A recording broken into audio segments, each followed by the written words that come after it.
Friends, how are you all? I hope you all be good.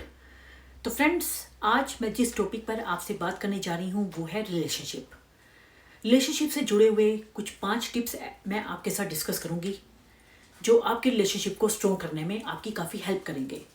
तो अगर आप मेरे इस चैनल के साथ नहीं जुड़े हुए तो प्लीज़ जल्दी से जुड़ जाइए। मेरे इस चैनल का नाम है सोनिया सानी ऑफिशियल। तो फ्रेंड्स, रिलेशनशिप को स्ट्रॉन्ग करने के लिए जो 5 टिप्स है उसमें सबसे पहले ज़रूरी जो टिप है वो है ट्रस्ट। जो हमें एक दूसरे पर होना बहुत ज़रूरी है। अगर हमें एक दूसरे पर ट्रस्ट ही नहीं है तो ऐसे रिलेशनशिप का कोई फ़ायदा नहीं। इससे बेहतर ये होगा कि आप उस रिलेशनशिप से ही बाहर आ जाओ। फ्रेंड्स, मैंने अक्सर देखा है कि अगर आपका पार्टनर आपको टाइम नहीं दे पा रहा, आप उसके मैसेजेस चेक करना शुरू कर देते हो, आप उसकी कॉल्स चेक करना शुरू कर देते हो, जो कि गलत बात है। अगर आप ऐसा करते हो तो ये बातें उस पर बहुत गलत इफेक्ट डालती हैं।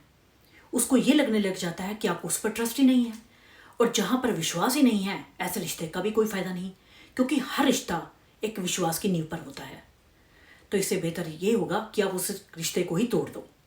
वो धीरे धीरे आपसे दूर होना शुरू हो जाएगा। इसलिए ऐसा कुछ मत करें, उस पर थोड़ा विश्वास करना सीखें। कई बार ऐसा होता है कि आप अपने फ्रेंड के साथ फ़ोन पर बात करना चाहते हैं, लेकिन वो किसी ज़रूरी काम की वजह से आपसे बात नहीं कर पाता।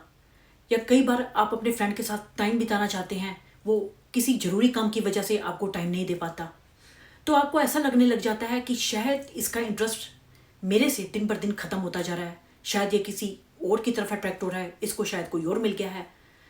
अगर ऐसी बातें आप सोचते हो तो आपकी उस रिलेशनशिप का कोई फ़ायदा नहीं है। वो रिलेशनशिप टूटने में ज़्यादा वक्त नहीं लगेगा। And the second thing is respect. Friends, relationship में ट्रस्ट तो होना ज़रूरी है ही है। उसके बाद अगर कुछ चीज़ ज़रूरी है तो वो है रिस्पेक्ट। अगर आप अपने पार्टनर को रिस्पेक्ट नहीं दे पा रहे तो वो रिलेशनशिप टूटने में ज़्यादा वक्त नहीं लगेगा। इसलिए अपने फ्रेंड को रिस्पेक्ट देना सीखें। कई लोग ऐसे होते हैं जो बात बात पर अपने पार्टनर को डोमिनेट करने की कोशिश करते हैं, उसकी बिल्कुल भी केयर नहीं करते हैं, उसकी हर बात पर सवाल उठाते हैं। वो कोई गलती करता है तो उसकी गलती को बार बार आप पकड़ना शुरू कर देते हैं, जो कि बहुत गलत बात है। अगर आप शादी से पहले उसको रिस्पेक्ट नहीं देंगे तो उसको ये लगने लग जाएगा कि ये बंदा तो मुझे शादी से पहले रिस्पेक्ट नहीं दे रहा, तो शादी के बाद मेरी क्या रिस्पेक्ट करेगा। तो वो रिलेशनशिप टूटने में भी ज़्यादा वक्त नहीं लगेगा।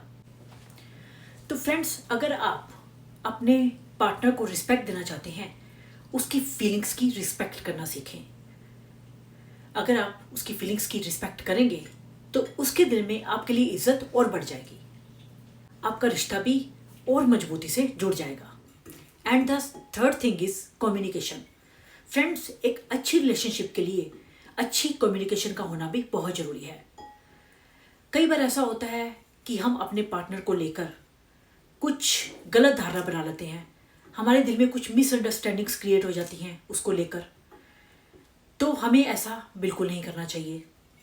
अगर हमारे मन में ऐसी कोई बात होती है, हमें जल्दी से जल्दी उसके साथ ये बातें डिस्कस कर लेनी चाहिए, ताकि हमारे दिल में, हमारे दिमाग में जितनी भी मिसअंडरस्टैंडिंग्स हैं वो जल्दी से दूर हो सके। अगर हम ऐसा नहीं करते, धीरे धीरे वो मिसअंडरस्टैंडिंग्स जो होती हैं वो आपकी रिलेशनशिप तोड़ने का सबसे बड़ा कारण बन जाती हैं। तो फ्रेंड्स, अगर आप सारी बातें अपने दिल में लेकर घूमोगे तो उसका कोई फ़ायदा नहीं है। And the fourth thing is forgiveness. Friends, एक स्ट्रॉन्ग रिलेशनशिप में फॉरगिवनेस का होना भी बहुत ज़रूरी है। अगर आपके पार्टनर से कभी कोई गलती हो जाती है तो उसको माफ़ करना भी सीखें।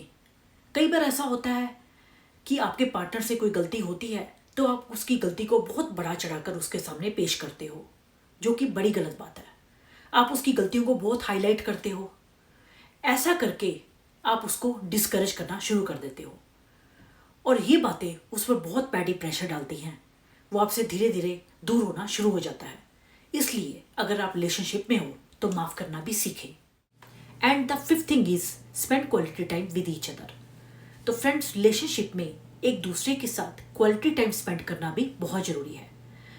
अगर आप एक दूसरे के साथ क्वालिटी टाइम स्पेंड करेंगे, आप एक दूसरे की फीलिंग्स को अच्छे से समझ पाएंगे, एक दूसरे के करीब जाने का आपको मौका मिलेगा। इससे आपकी आगे वाली लाइफ और इजी हो जाएगी। आप एक दूसरे के दिल में अच्छे से झांक सकेंगे। चाहे आप कितने भी बिजी क्यों ना हो, थोड़ा सा वक्त अपने पार्टनर के लिए जरूर निकालें। फिर चाहे वो फ़ोन पर बात करना हो, चाहे उसके साथ कोई घूमना फिरना हो। And the bonus tip is be supportive. Friends, relationship में सपोर्ट करना भी उतना ही ज़रूरी है जितनी और चीज़ें। इसलिए एक दूसरे को सपोर्ट करना भी सीखें। अगर आप एक दूसरे को सपोर्ट करेंगे तो आप एक दूसरे के दिल में प्यार और इज्जत और बढ़ा सकेंगे। It's like icing on the cake. तो फ्रेंड्स, आपको मेरा ये आज का व्लॉग कैसा लगा, मुझे जल्दी से कमेंट बॉक्स में कमेंट करके बताइए। मिलते हैं मेरे नेक्स्ट व्लॉग पर। Bye bye.